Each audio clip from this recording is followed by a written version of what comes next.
Hello, welcome to the Hard Reset. What just happened? He's like a psychoanalyst or something. Again, that's been my trend here lately. Is like going back and like looking at some of these psychoanalysts / psychologist guys that I studied about in college and whatever. Back then, I was just like all about doing beer slides and drinking beer and stuff, and I like whiz through a lot of the stuff. And they are pretty knowledgeable.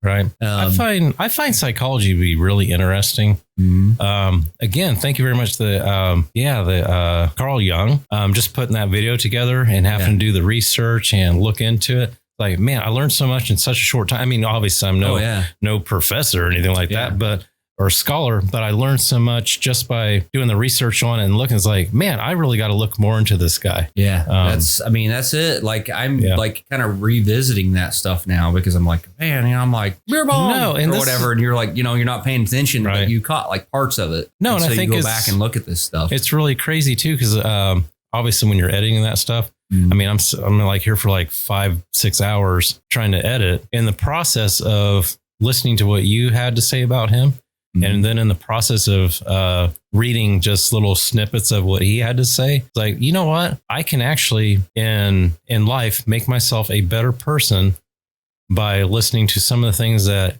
you had to say about him and what he had to say. And especially with, I'll be the first to admit it.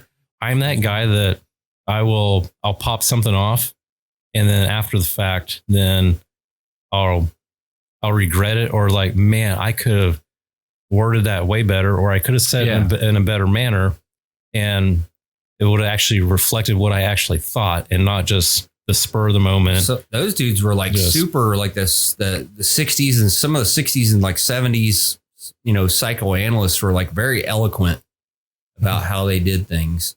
I'm trying to think of this guy. I can't remember his name, but went back and revisited him. Like was like watching some of the stuff, but he's talking about like being awake, like really being awake. And again, that was like, he was like a 70s guy.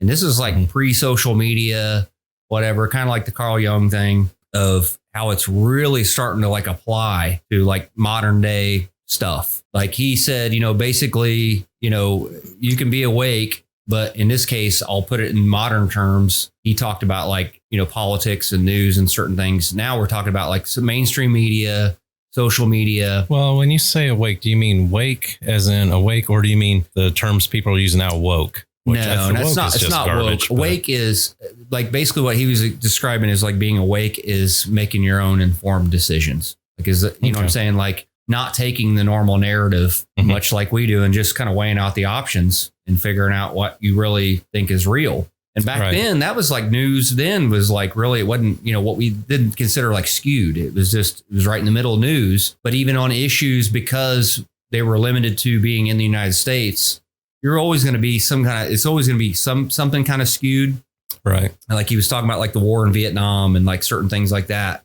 Back then, this was like early 70s. He's talked about being awake, meaning like dive into like learning their culture and learning like what the history that led up to the war in Vietnam. And realize that several countries have, much like Afghanistan, everybody and their brother invaded Vietnam prior to Vietnam. So that's the reason why they're reacting the way they're reacting. Right. So that was his idea of being awake. And he said, it's hard to be awake when the news is basically singing you a lullaby, which I thought was like fucking brilliant. No, that is.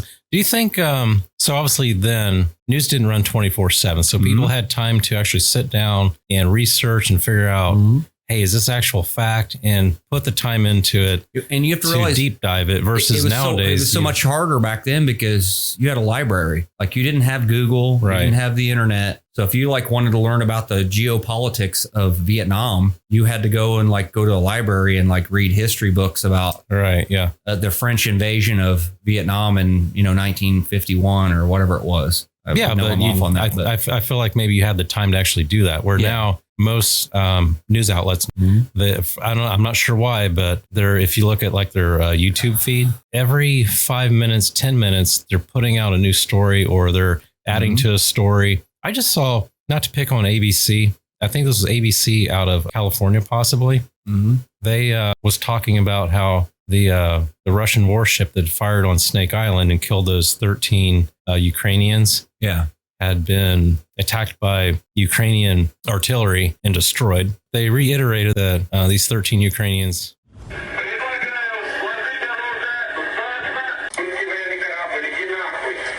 It was the Go F Yourself heard round the world, and tonight we're learning the Russian warship that attacked Snake Island has been destroyed by Ukrainian forces.